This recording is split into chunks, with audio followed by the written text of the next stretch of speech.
Good evening, ladies and gentlemen, and happy Quarantine Wednesday, everybody. I hope that you are all well and you're staying at home safely. I want to say thank you very much for tuning in to the Quarantine Stream. Today, well, it didn't go very well, did it? First of all, we had to relearn the days of the week. And you used to say that as an adult, you don't use anything that you were ever taught in school?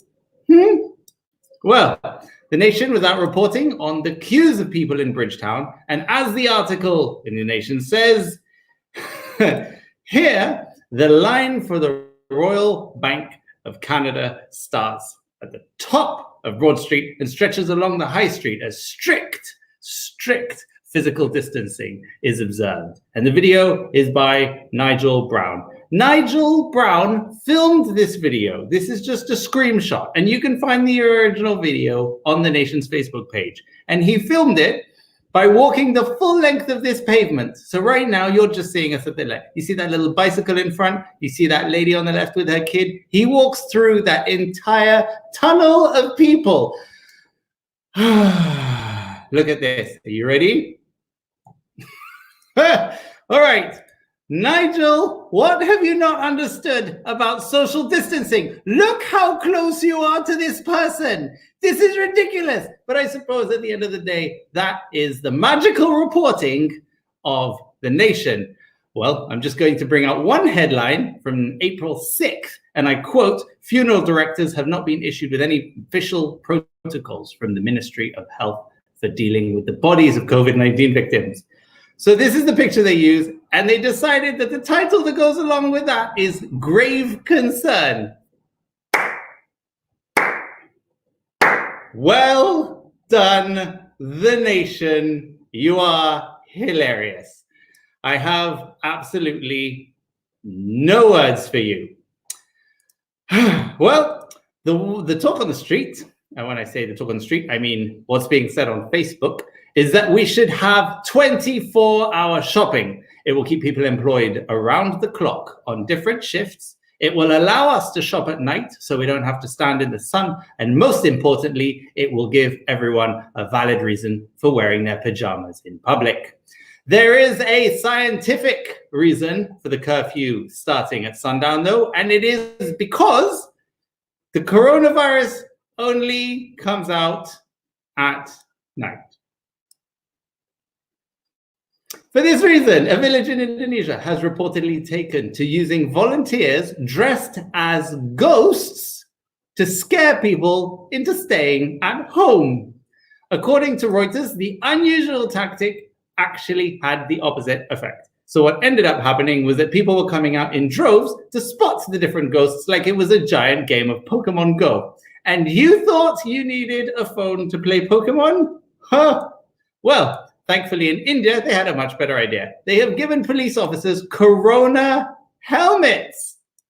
So if you're stuck at home and feeling vehemently patriotic, you can use all of that extra toilet paper that you panic bought to build yourself in papier-mâché Royal Barbados Police Force topical protective headwear. Magic. So as the tides of change lift our little anchors from the seabed and send us drifting into another Netflix series, we will lose a very important quality of life, one that COVID-19 has brought about in all of us. What we once enjoyed before understanding its real value, and what has become a pillar of hope and happiness in our little corona society, what has brought us all together and showed us that together we can smile, might now start to fizzle out. And this is, of course, corona memes. Well, I say that. It was until, of course, our great leader, Prime Minister Mia Amor Motley, saved the day by using the words, Chris Sinclair. Thank you, God of comedy. Thank you. Until Chris Sinclair was invited to join so he could use his special downgrading powers, I genuinely thought that the open season on memes was over. And oh, how wrong I was. It's just amazing. So for now, all I can say is stop. sanitize.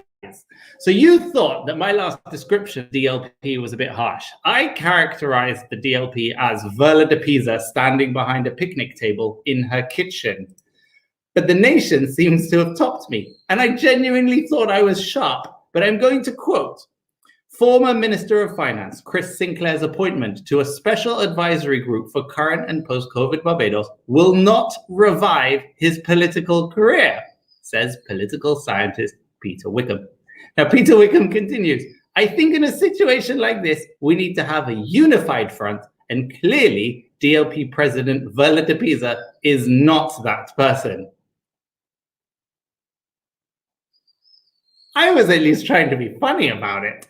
He added, Sinclair's utility is less about economic knowledge and more about the legitimacy he can bring to hard decisions that have to be taken. This is not a way to resurrect Chris. They're not even calling him Chris Sinclair or former anything anymore. It's not a way to resurrect Chris or to pick him up and to scrub him off and present him to the public. This is a crisis situation, and I think he will respond to the crisis, followed by, and here's my favorite bit, his political career is no less dead than it was before, and that is something to be clear about. Well, Peter Wickham, thank you for opening up the gates for me. I can now say pretty much whatever I want. So on that bombshell, we are going to welcome the only person in Barbados who can carry us through a 24 hours of shopping. The only man who has the resources, equipment, and wisdom to help us stay awake all the way through the night. Ladies and gentlemen, please welcome to our screens, Dominic Wyndham Gittins. How are you, Dominic? Hey, Patrick, how you doing? I'm very good, thank you. Happy Corona Wednesday. How have you been keeping safe? Keeping safe, keeping busy, trying to not go stir crazy. Quarantinis at 6 are a great way to help that. I have a question. You are at home, and I presume you have a lot of coffee. And coffee, as a lot of our viewers already knows, makes me go mental. Like I start buzzing. So how are you still intact in one piece?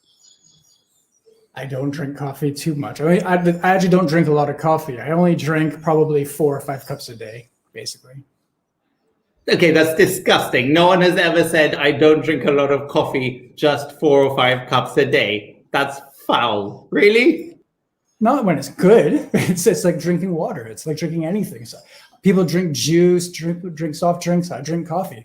And the funny thing is coffee actually has less caffeine than many of those other things. So it's more of a myth than anything. Yeah, that's what I was thinking all along. Big bleeding myth. That's why every time I have a cup of coffee, I'm bouncing off the walls like an Patrick, animaniac. you're bouncing off the walls. What if anything is given to you? I mean, I think that's just you. There's nothing you can do about that. Sorry. That's just, I wish I could take some kind of. Look at this. Are you ready? I'm ready. Okay. Alicia Hartman, only 4 or 5 cups. Ha ha ha. I'm going to emphasize the ha ha ha. Ha ha. Dominic, nobody does that. The British drink over something like 8 cups of tea a day. Do you know how much caffeine is in a cup of tea? Actually, there's more. I heard that there's tea. There's tea in tea, not caffeine. Sure. Tell me I'm right. Go on, say it. I know caffeine in tea. I don't know what the hell you just said. Anyway. Oh, fine. Sorry. How is your family? You have a wife and daughter, and they are both hilarious and very involved in what you do.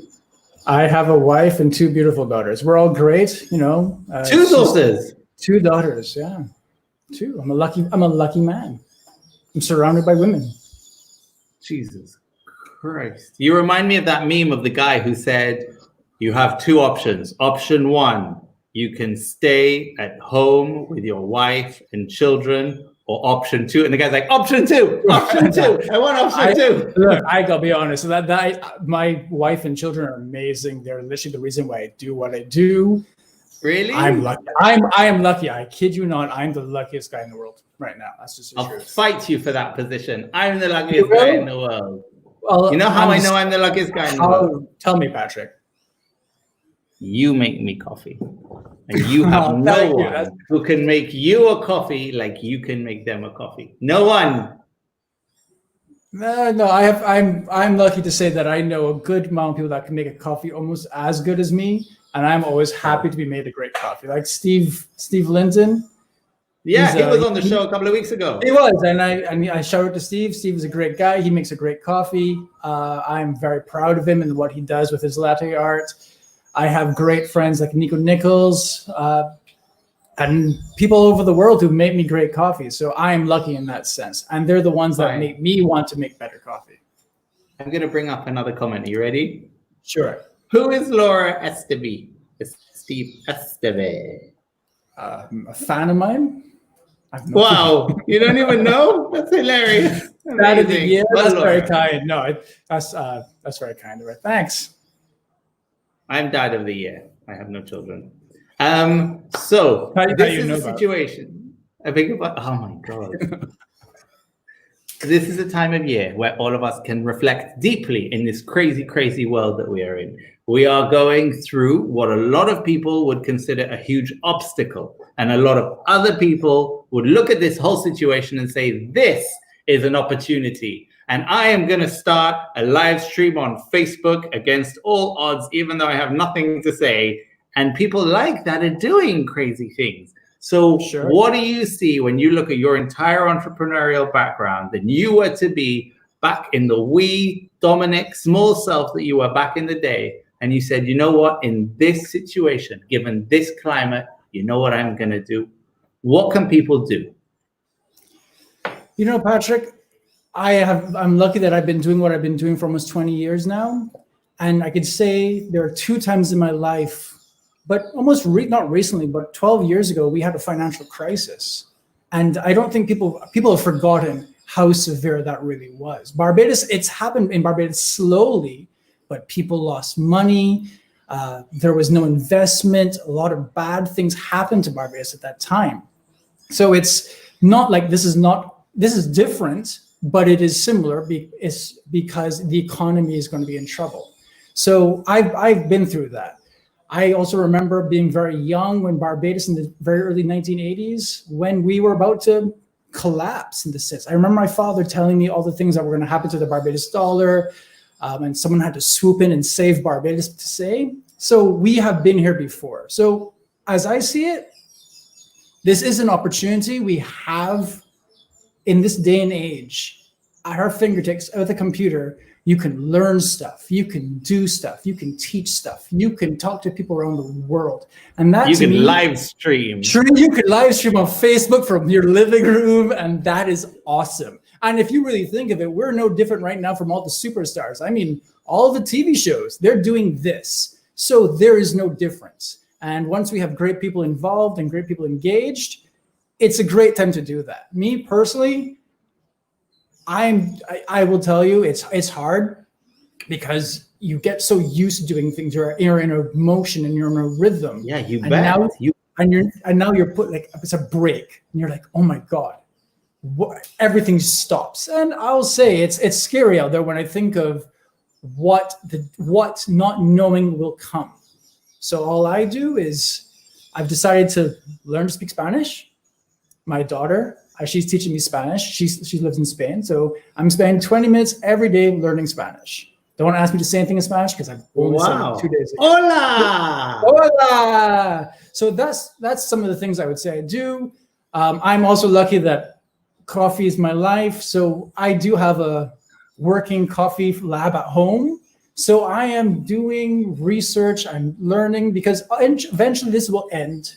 And I want to say that I at least took the time to learn new things so that when it gets back to normal, I'm at least not 100 pounds heavier and fully demoralized. Welcome to the party. I am going to be 100 pounds heavier. What is the coffee machine behind you? It's got loads of blue lights on it, and I feel like I can fly.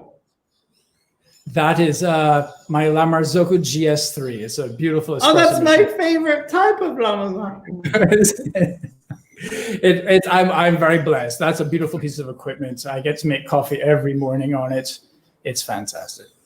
Tomorrow morning, the first coffee you're going to have, what does it look like? What goes in the machine? What comes out? And how long do you do whatever you do?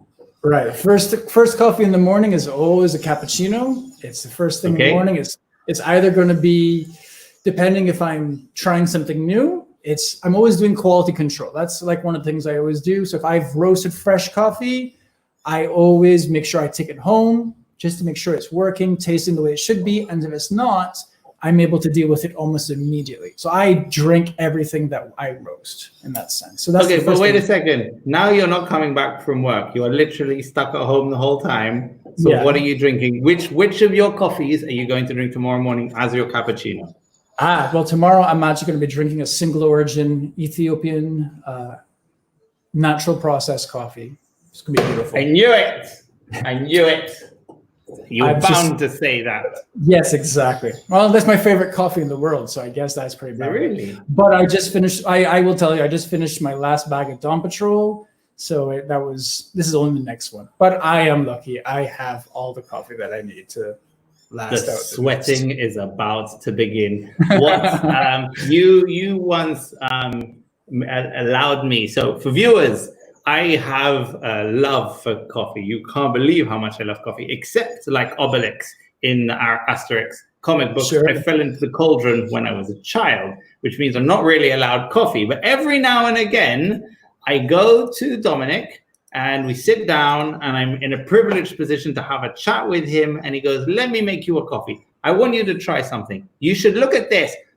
5 coffees later, I'm literally holding on like for dear life because I'm buzzing, and I walk out of there the happiest person in the world, and I spend about the next 10 days trying to come down from it. I will never forget, you made me a bag of Costa Rica bean. Now, I had come to you, and I love a ristretto. So if anyone on Facebook and YouTube is going to make me a coffee, I want you to grind those beans as fine as possible. And once it's tiny, tiny, tiny grains, I want you to make the tightest coffee in the world. That's so tight, it's like syrup. And I gave Dominic this speech one day, and he went, and he made me the best coffee and 4 other coffees that I have ever had. That's very kind of you, Patrick. I mean, that's what I love to do, but that's kind. Where are all of those beans? Where are all of those extra coffee beans that you aren't selling that I was allowed to taste? Where did those come from, and how much have you got left? Actually, right now, just before the coronavirus and everything shut down, I actually just received a very large fresh crop for the year. So coffee, if people don't always remember, coffee beans come from a crop. And if you have the freshest crop, I mean the crop that's just come off or being processed, that's when coffee tastes its best. Now it's also seasonal. Sometimes different regions produce coffee at different times. I always try to get the freshest coffee from the correct region by the best processors, and that's what makes great coffee. So that's what I do. So right now I have a lot of fresh coffee. It's beautiful. I have a beautiful Ethiopian. As I said, I'm drinking it now. I wish I can't wait to share it. It's our Ethiopian Hunkunti, but it's our fresh batch, so it's great. Oh my God, I had some Hunkunti. You made me some. I loved it. This is and you ground me some. I did grind. I have friends who to this day walk up to me after I gave them that coffee and they shout across the room. They're like, Hunkunti! Like no ounce of a lie. You have some interesting friends. My friends are hilarious. There you go. But we spent so long just trying to pronounce it. We're looking at the packet going, Hunkunte. Thank you for that. I don't even bother trying to remember all the different farms in all different regions. It's almost impossible. But when I'm searching for a coffee, we can go through 20 to 30 coffees from one region just to find the one that we like that tastes the best to suit what we want to do with it. No way. Does that mean you travel a lot? I get to travel a lot, but I don't travel to origin because those places it's far too expensive and it's too far to get to. And it's a bit of a marketing cliche, if you ask me. Really? It is in a sense. There is a backlash in the industry right now where people will go to a farm, take a picture, and then walk on, but never buy that coffee from that farmer ever again. But there is a backlash in that sense. I also kind of don't. It is interesting. Trust me, my industry can be very catty at times. The best thing about it is that if you do get to work with a farmer or a farm or a processor that you really like and you can support, that is the best way you can do it. It is okay. I'm not able to do that just yet. I'm not big enough. But I do have relationships with many farmers and many growers, and I try to always support them when I can. So when you say that you don't go across the world and do that whole visiting thing, you're someone who stays in Barbados and doesn't go and take pictures next to people who look like they could be your dad. Yeah, that's Brazil. But that's one of the times where I actually do have a relationship with the farmer itself. That's Mini. Does your wife know? Yes, she does, because she's right next to me. So I hope she knows. Well, that was actually a great trip as well. That was my 40th birthday. 40th birthday trip. I did a whirlwind trip for my 40th birthday. We did Brazil for my first. Went to a farm that we actually work with. That was exciting. Saw the amazing things that are going on in Brazil. Brazil's an amazing country. Then I traveled to the UK with my wife to launch our rum coffee. And then I traveled all the way to San Francisco to do more coffee things. It was a whirlwind coffee trip. So that's the kind of travel that I like to do. Yeah. It's a lot of fun. I love that. I have a question that's come in from Eniko Nichols.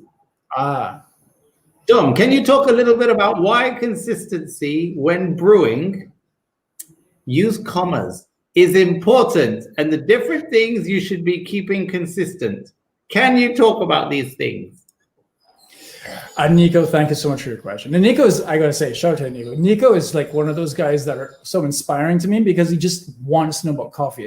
I find it very rare that I get to find another person who just wants to talk about coffee, and we share interests like surfing and photography and all that. So thanks. I mean, like you like myself. Yeah, like Patrick, man. That's why I'm here, Patrick. Except you don't drink coffee, so it's only a problem. Consistency in all things. I just not allowed. It's different. I agree. Sorry, Patrick. I wish you could drink more. Sorry. Nico, go for it. Nico, consistency. A lot of things that people don't seem to understand is how do I make good coffee at home? I'm lucky I have a beautiful espresso machine. I agree. But I can probably teach you on almost any kind of brewing device to make the best coffee at home. The only difference is that you have to maintain consistency in everything you do. When I say consistency, they're always making sure you're using the right amounts, you're using the right cups, the right size cup, and you're doing it all the time. One day trying to say, I'm going to put 2 scoops in today instead of 1 scoop. But I didn't measure how much water I was using. All these different things always lead to people brewing inconsistently and not having the same type of experience that they should have at home. Anyone can brew coffee at home. It's so easy to do. There's a plethora of devices that you can use, everything from a mocha pot to a manual brewer like a Chemex or something like that. So consistency in your process and your recipe is extremely important.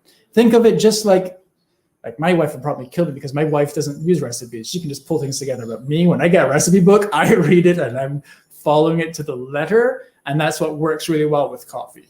So, okay.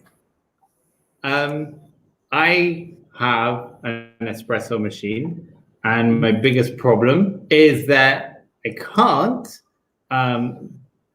grind the coffee beans down as much as I would like, and the result, very frustratingly, is that I put it in and I get a really watery coffee. And as I was just talking about it a minute ago, I don't want a really watery coffee. I want like a syrup of a coffee. You want a ristretto. You want a concentrated shot. That's what you like. Yeah. If I get my coffee machine and I put it in, I understand that a single shot will make me 1 espresso. Is that it? What's a double shot for? I don't get what a double shot is for. I tried one of those once and I couldn't sit down for about a day.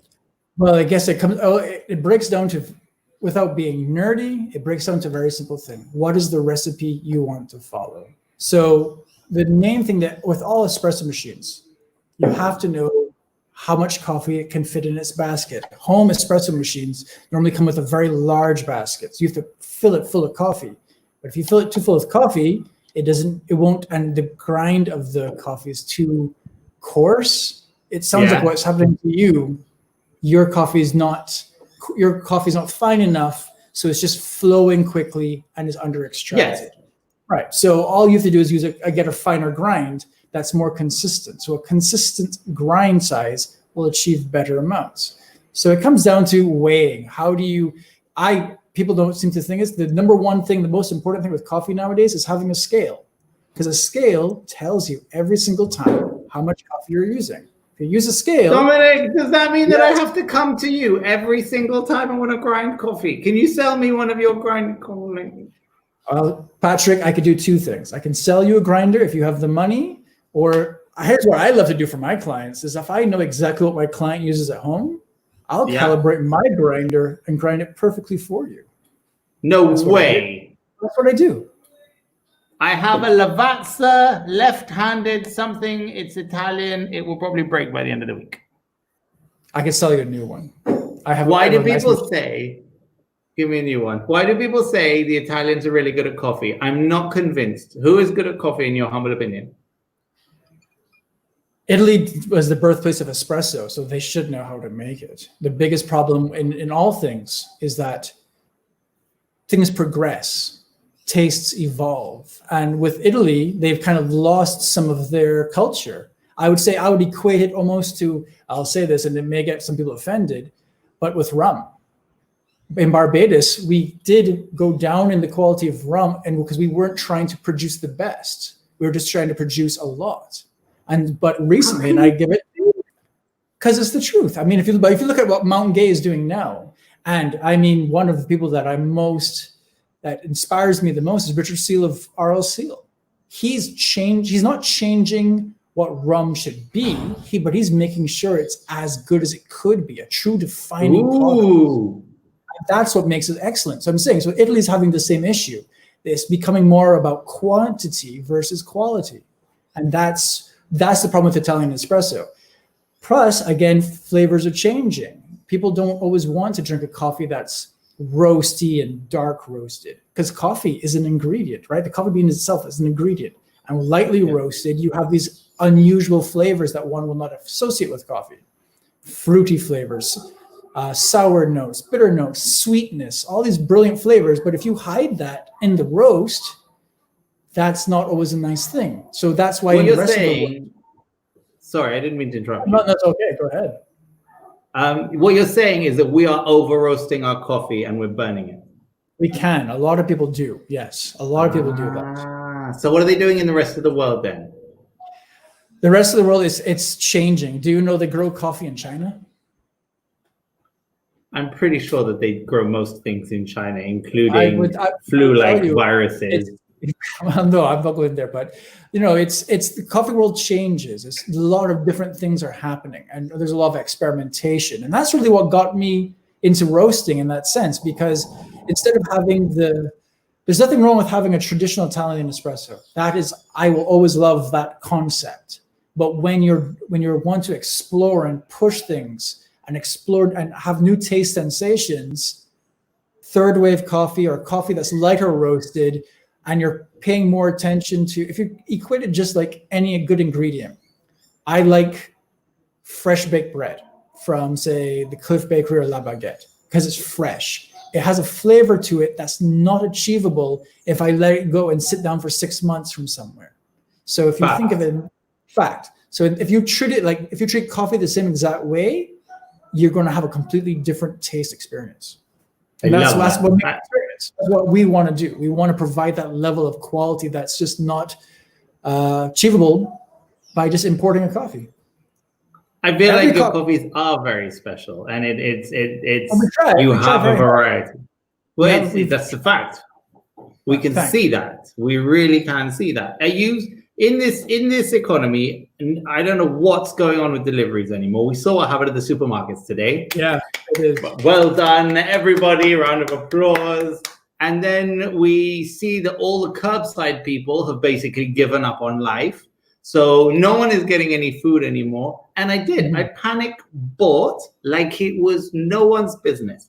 And so this is what I've been looking at. And I really like your opinion on this. Would you own a pet tomorrow? Now, why am I asking that question? Look at the economy. Look how much money you have. But certainly, look how much money you don't have. Look how much money no one's getting at the moment because everything has shut down. And let's face it, with no end in sight. Now, there's a lot of stuff going around the internet about we don't want to go back to normal. Normal never worked. Normal school wasn't good. Normal shopping, normal beef production, normal chicken production. It wasn't good. Why do we want to go back to normal? We don't. And in a sense, I'm finding the opportunity for every Farmer John around Barbados, including Farmer John himself, who are now selling their boxes of vegetables. And we're all joking that the price of groceries has gone up. Well, it has, and it's all we spend our money on. But we're now in a period of life where everything that we focus on, we have to pay its real value. Corporate production, huge industrialized farming has brought down the price of so many different things so far, and we're so used to it. And with all of that disposable income, we go around and spend it on foolishness and fuckery. Fact. So in a world where today we look at what's going on and we're like, all right, would you get a pet tomorrow if you knew that you had to buy real pet food for your dog, which means pet food that's going to cost more, pet food that doesn't have pesticides in it, that doesn't have hormones, that doesn't have antibiotics? You're feeding your pet the right way. You are feeding yourself the right way. No more of this price excitement and everything costs nothing. So in the world we're at, I want your opinion. You've gone through so much. Your views are so wide. When this is over, what kind of normal do we want to go back to? What would be ideal when we look at food production and how we as consumers interact with this whole, for example, farm to table, if that's even an option? It's a great question, Patrick. I have always felt, in my view, Barbados, even as reality is that we are a small country. We need to focus on better than quantity. I think that's always been from everything that I do has always been that way. I want to do something better, not more of it, or enough to suit what needs to be. Just so you know, I would buy a pet tomorrow because my family loves dogs, and my dogs do get to eat the same food that I eat. That's just the truth, right? Coffee. Good. They drink a lot of coffee. They're very, very good at it. But so I would say I have, again, so Peg Farm. Peg Farm is a great example of this. They're making great quality products, all locally made. Like, so they've diversified the farm where they're making vegetables. They have beef, they have pork, they have chicken, they have some of the best eggs in the world that I'm not going to eat any other egg unless it comes from Peg. No way. Bread that's made fresh. Well, they're literally up the road from me, so it's better for me in that sense.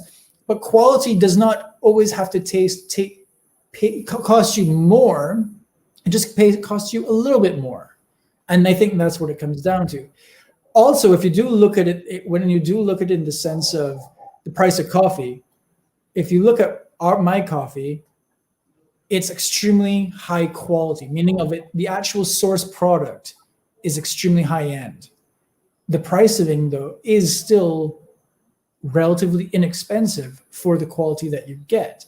Well, that's because everything that I do has to earn, everything in Barbados, everything that I do has to earn revenue, but I'm not going to do something just to make a buck. It has to have it has to be real in it, because then I won't be able to sell it. I will never sell something that I don't believe in. How do we get the supermarket owners to stop receiving dumped goods? So anything that doesn't pass FDA gets chucked out of the US. We receive it in Barbados. Like, supermarkets will get it pretty much for free. And then it means that no onion grower has a chance to sell their onions to a supermarket unless they're doing it at a loss. How do we get around that? Well, I'm not going to speak about anyone other than what I do. I know is I always support local. I buy local. If you're local, I buy it. But I only buy local if it's good. And that's just the way, Okay. that's just the only, you have to buy local. You have to give people that opportunity. But you have to give feedback. I will be honest. I love compliments, but I also really enjoy a well-structured critique. So like when they say, this is what I don't like, and then I can at least respond to that critique. Like say when I started roasting, people wanted the coffee very darkly roasted. And I had to try to explain to them, I'm not roasting it darkly for this reason.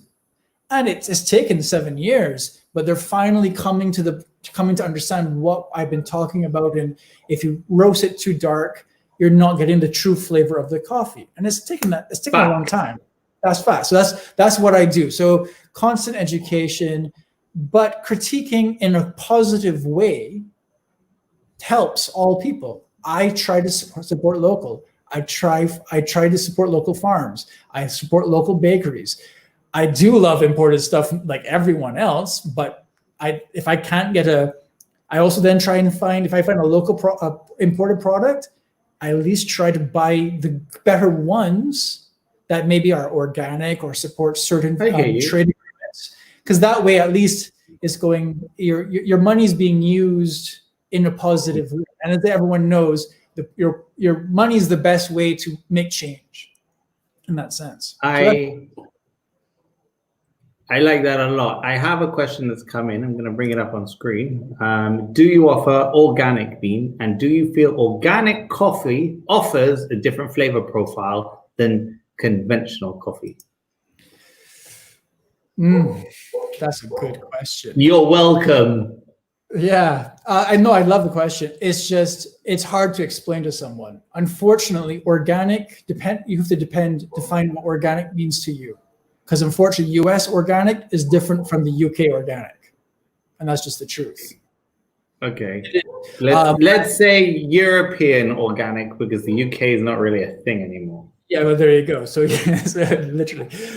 European organic is actually, and UK organic is a good commitment. So because the level of certification that they need to say you to put organic on their label is more vigorous. And that's a good thing. Organic coffee is actually better organic coffee is better for the environment than the coffee itself. That's just the truth of it. The flavor of, because a well-maintained farm that's really clean, has great hiring practice. That's actually the hardest part people don't seem to understand. Organic is a great certification to put on your bag. But are you enslaving people to pick your coffee? That's actually the bigger question you need to ask. And Nespresso, because a lot of people are. A lot of people are. And Espresso and the very large commercial coffee roasters have been called out on it, where they were finding that they were importing child labor to harvest their like coffee. iPhones? Maybe. Yes, iPhones have been called out for child labor, yes.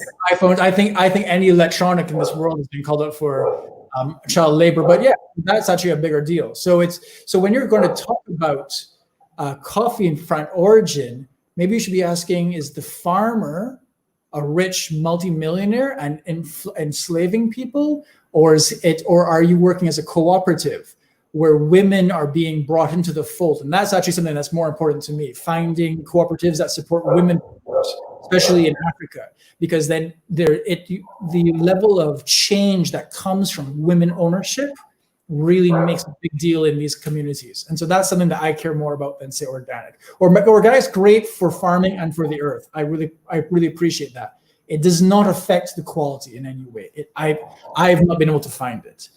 I care more about the practices of the farmers more. I love that. That's brilliant. You're making me thinking of how microfinancing started at the very, very beginning.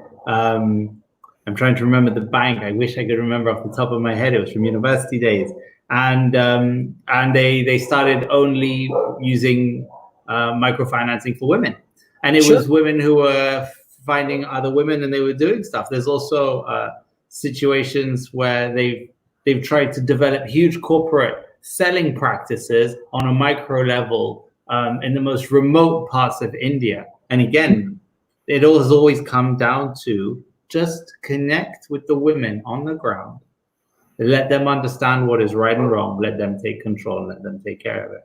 And it actually makes me smile because there was even another news story the other day, and it was looking at who are the fastest reacting countries in the COVID-19 crisis. And across the board, whether it was New Zealand, whether it was Germany, Barbados, we were always looking at female leaders who were doing a much better job than, let's just face it, just very old traditional macho boring guys. So I love that you said that. That's absolutely brilliant. So for all of you who are watching, we have Dominic Wyndham Gittins on the show. Dominic is the king of coffee in Barbados, and his coffee brand, you might have seen stuff like Soup Bowl or Dawn Patrol. That's all Dominic. So Dominic, I want to turn this around to how you guys. Before you go on though, I need to let you know it is not me. I am the figurehead. I may be the face. I'm the one that likes to talk about myself, but I have a dedicated team of, and I'm going to say it, a dedicated team of female managers and people behind me that help me the most. So I walk the walk, the talk, and I talk the talk. My wife and co-owner is my managing director and CEO. She's the boss. She's the one that makes sure. If you want to make sure that you have coffee on the supermarket shelves, it's because she's made it so. We are very proud to say we're one of the first people in the Caribbean to have a female coffee roaster that's actually certified by a global body. And what's her name? Her name is Jaleesa Alves, and she's my right-hand person in that sense. I think but she's also, again, someone who came in, didn't know anything, but just wanted to learn. And so she's now a certified coffee roaster, and then she's she's my right-hand woman. You are very welcome.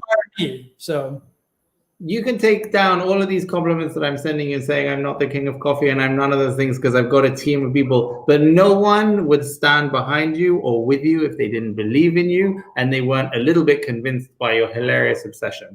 So I agree with what you say. That's absolutely brilliant. Fine, no problem at all. And hello, Mandy. If you're at home somewhere in the background, obviously come and say hello. And whilst we take this conversation on, I want to remind everybody that we are having a show as often as possible. Tomorrow, for example, we're going to have 2 Mile Hill on, and there are going to be 6 of us on screen at the same time, and we will be doing a pub quiz. So make sure you tune in tomorrow at 6 p.m. for another one. Dominic, I expect to see your name come up in the comments. I'd like to look at how you guys are coping with COVID-19. For example, everything was shut down for the last couple of weeks. What are you doing today? What are you able to do today? If you mean in terms of work-wise and coffee production-wise, very little. That's just the truth. Someone deemed tea an essential, but not coffee. So I don't know what that was about. Really? Yeah, I was very disappointed. But I am very proud of my government. I'm very proud of my prime minister. I wish her really well. I actually think she's actually doing an amazing job. She is an inspiration. She's the bomb. So she's asking me to stay home. I'm staying home. What about deliveries? Can you deliver me coffee? I'm out. I was making ice cream. You don't even drink coffee. But yeah, there are a lot of people who are asking for coffee, Patrick. You can buy coffee from Clifton Market. Clifton Market has it. They're getting the freshest stuff, but the restrictions now are about delivery. So we're trying to figure something out. Trust me, the second that I can deliver coffee to people, I'm going to let the world know. Because I actually have orders from around the world that I can't fill. That's the thing. We have orders from the US, from the UK. Yeah, we can't fill them. No, we can't. We ship around the world. We ship via DHL. Look at this. Yeah, Peter Kaisri, can you ship coffee to Miami? Miami coffee is bad. I can ship coffee to Miami. I can ship coffee within 72 hours of ordering. That's because that's who we are. We're literally, I'm not a Barbados brand. I'm a brand that's based in Barbados. Boom!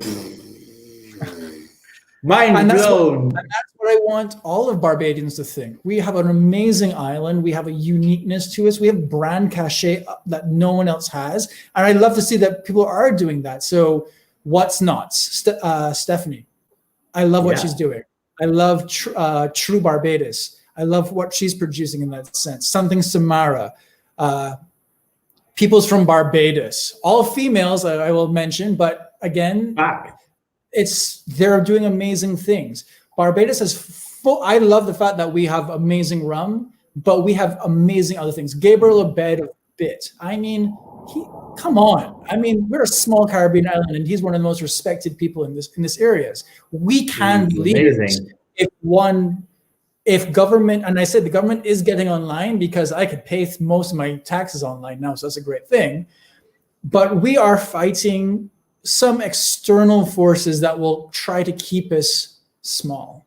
I believe that once things once the world comes back to normal, if we take all this restless energy that we've had for the last month and channel it into online processes and trying to create cool brands, there's nothing that's going to stop us. Personally, that's my thought, and that's what I'm spending this time doing.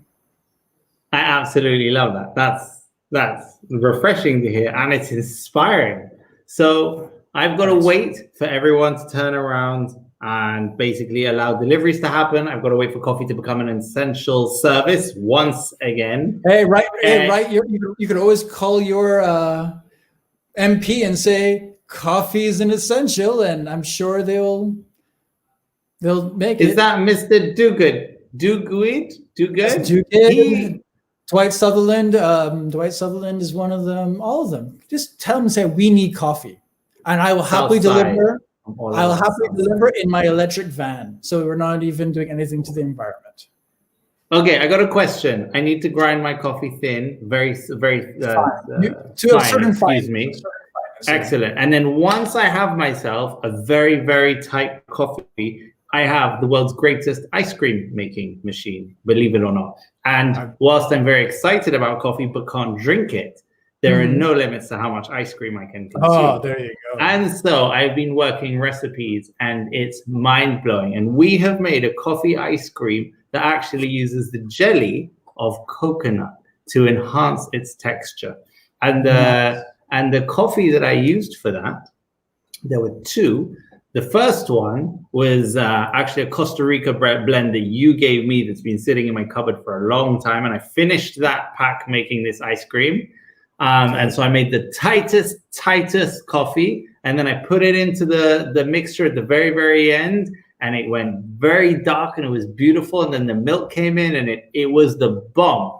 And then the second time, I actually took another, I can't even remember which bag it was, but at least it was fresh. It was too coarse for me to make into an espresso. And so I was inspired by Ismail from Double Sixes. Sure. And Ismail's a good client. He uses our coffee for his cold brew. Again, another person doing fun, cool things. So yeah. That's because he's awesome. And he was the one who made me think, why don't I cold brew it? And I took those grains and I put them in a cold brew bottle. I had two, and I put them in the fridge overnight, and I came out and I made my coffee ice cream with that. And let me tell you, it was and it was probably very smooth as right. There was actually not a lot of acidity in it. There was not a lot of burnt notes in it, correct? Well, it was the bomb. Well, then there you go. It's because cold brew, when you brew coffee with water, if you use hot water is the best way to brew coffee. That's why we use water to brew it. But if you actually understand the chemistry of cold water versus hot water and temperatures, you can actually use the same coffee and get multiple different types of flavors and textures from it. So that's why cold brew is one of the biggest things. Yeah. I personally like to brew coffee hot, but then flash cool it immediately. And you get a less full-bodied product, but it's sweeter. And that's what I like to do. So yeah. Well, okay. Well, I will be coming to visit you very soon. There's so many things that you can do with coffee. Coffee is an amazing product. Just use fresh, locally roasted coffee. I'm going to bring up another question on the screen.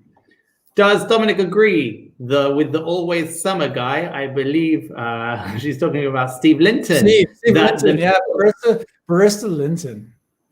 he said that the milk makes all the difference to the end result. He said, get the milk right. What's your view? I'm very happy to hear that Steve is reciting the one thing that I state the most. No way. Milk. When you're baking, do you go get rotten eggs? No. Do you use sour milk? I hope not. If you do, I'm Who are you sorry. talking to? I mean, to the proverbial baker. Well, when you're making your ice cream, are you going to use sour products? No. So So the first thing you have to understand is water. What water are you using? Coffee is 98% water. So if you're using bad tasting water that's not as tasty as others, ones that may have an off smell or off taste, like maybe chlorine or maybe dirt or rust, how can you expect the coffee to taste good? Next, it's the same thing with the coffee. So if your coffee doesn't taste good, how can you expect, to make a good coffee? And then milk. The one thing I love about Barbados is the only Caribbean island to this day that produces fresh cow's milk. It is literally a gift from God, that stuff. And it's so sweet. It's so lovely. It's fat. There's so much amazing stuff. And that's why, so Steve, I've always said to Steve, if you take an inferior milk, and you pour it into the coffee, how can you expect the coffee to taste good? So why did you say fat? We say thick. We say thick. Because there's fat content in milk, and that's the best part about it. It's actually very good for you. So yeah, I would say it's thick is good, my friend. So look at this. Are you ready for this? I'm sorry, I'm gonna interrupt you. Your wife, Dominic, talks for hours about milk. Amazing. I couldn't have even asked for this. I love milk. I think it's another great Bajan product that Bajans take for granted. We get fresh whole milk. Now, this is different from the UHT boxed milk because that goes through a process. I without being disparaging to it, I understand why they do it, but it doesn't taste the same as fresh whole milk. I don't like to pile onto people. If people drink what they drink, I'm happy for them. But if you're going to ask me my opinion, always use the best ingredients because that's how I cook. Always using the best ingredients. So that is why you're on the show, Dominic. We are asking you for your opinion, and we want to know what these ingredients are. So what is the solution to educating Barbados Bajans, creating an army of the best baristas in the country? What are we supposed to do? How are we supposed to get around this? That's a great question. What we're going to do now, personally, so Mandy and I have spent over 20 years building our company. We are to a certain point where we have a certain amount of knowledge and we're trying to share it. The issue is that either through cultural norms or certain just feeling shy, people think, I don't want to engage because I don't want to be embarrassed. I would like to say to you, there's no dumb questions. I have a rule in life. If you want an answer, you must ask a question. If you don't ask the question, you'll never get that answer. And I will rather make a fool of myself asking a question, but at least I got the answer, and I'll never ask the question again. You know what I mean? So for me, I've always wanted to share. I believe Barbados is the best, and I want it to maintain being the best. So we, as a company, are going to start doing an initiative to train when we can open back up, we're going to open up our barista school. So that's what we're most excited about. So anyone can come in, sign up from the home. For someone who just wants to learn more about how to make coffee at home, we're going to teach you how to do that. If you want to become a professional barista, be certified, we're going to be doing that. We're also hopefully going to work with underprivileged individuals who can't afford it. And we're going to try and find programs to get them into hotels and teach them to be better. Because some of the best coffee people in the world have only been making coffee for 5 to 7 years. Like you. I've been doing it for 20 years, my friend. Sorry, but say it's the world champions. They haven't been into a long time, but once they lock in, like my roaster Jaleesa, she's only, I won't out her age. She's been in coffee for 7 years, but her qualifications are staggering because if you're a young person, it actually benefits you to get into coffee because your palate is more open. It can taste more. As you age, your taste buds are a little bit they don't work as well. So you have to work a little bit harder. So young people in coffee actually work very well in that sense. So we're working with people to hopefully, one, educate more people. I'm lucky to say that I'm going to be working with Steve Linton. He's a great guy. He's right now doing an online barista course with me. I'm mentoring him just so that he can get the whole package. And then we're going to share this with as many people as we can who want to learn. And that's what we're going to be working on very soon. I love that. So as people get older and they lose their taste and their palate changes, they can start enjoying more because they don't actually taste anything. And then they can really progress with their old age and get angry and bitter and deaf. No angry and bitter, not with my coffee, thank you. It's about finding what you like and then hopefully stating, this is what I like, and then giving people the best version of that. And then if they want to try something new, say, well, try this, and explain to them why it may taste different. They will immediately say they don't like it, until they taste it once or twice, they get a head around it, and then it's like wine. I use over 1,500 words to describe coffee on a daily basis. It's actually more. I've heard you talk. Yeah, but no, when I'm actually professional, when Jalisa and I are professionally tasting coffee, when we're scoring coffee or for quality control, there are over 1,500 words that we can use for coffee. And to my knowledge, someone can prove it to be wrong. Not even wine sommeliers get to use that many words. Because there's so many ways to define coffee in its essence. So that's exciting to me. I'm going to take one more question before we go, and this is by simple fact that it's hilarious. What's the best vodka to pair with Dawn Patrol in the ultimate espresso martini? And before I go any further, Joe, it's not espresso. It's not espresso. You weren't brought up. No, she was obviously brought up in a Scandinavian country because they use the term. Yes, obviously. So Joe, we forgive you in that sense. There's no espresso. Scandinavian country. Joe, I have to tell you, I do remember someone saying, it's not to be disparaging, but anyone can make vodka, they say. So if you have a good tasting vodka, is there such a thing, then it should go into. That's what you should use. What's the best tasting vodka? I actually love my preference has always been. I'm more of a gin fan, to be quite honest. So I hear you. So you've got a couple more minutes before we go to wrap up. If you were to leave all of us with a final message, what would you say? Oh man, be kind to each other. Stay home. Drink local.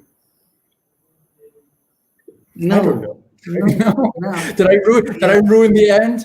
You gotta say something like, I'll be selling coffee the day after tomorrow. Make sure that you get it finely ground, just like Patrick likes it, and come and join the espresso class making school. And I don't know, man, work it. Try again. We're gonna do this like it never happened. So, Dominic, within the last couple of minutes, you're gonna leave us with one last message. What are you gonna say? Stay safe. Love each other. Buy local. I would like to do one last thing before we go, though, actually, because you've said something to me that I've said to everyone else. You're wearing a hat because you have Corona hair. I'm wearing a hat because I have Corona hair. No, I love hats. It's actually one of my other joys. I actually have wherever I go in the world, I buy a hat. I bought this hat in Norway in summer. That's what I do.